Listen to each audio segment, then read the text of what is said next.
سلام دوستان، من اومدم با پدرم تلاش حذف زمنجی دارم و انجام بدم. سلام بچه، من بابای امیررضا. بگو امیررضا. خب بابا، الان تو در حال حاضر چی توی دستته؟ یک چیز باحال. یه سوال واضح تر بپرس. چه چیزی هست؟ خوردنیه. مایه یا جامعه؟ مایه.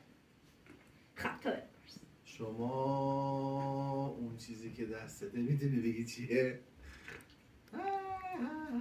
بگو چیه؟ در ما دسته بازی. اوه چقدر سریع. دسته بازیه دگمه داره حتما دیگه. بزن روی گوشو. آره، دکمه. بزن ببینم چه گوش میدم.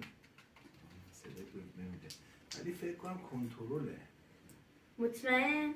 یه جورایی صدای خیلی همچین کم بود. میخوای بار دیگه بزنم؟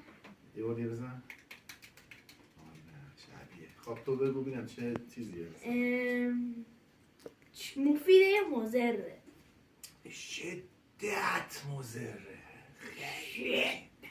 ولی حال میده. ولی حال مضر حال بده. مایه یا جامده؟ مایه دیگه گفتم که. خب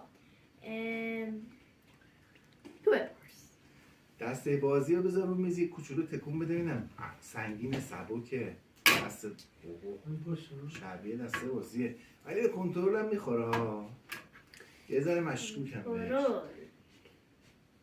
خب من حدسم کنترله. من به کنترل حدسم. من حدسم شما مایه. چی؟ و حدسم مایه. مایه گفتم یه مایه مضر. خوردنی فوق العاده مضر و خوشمزه است.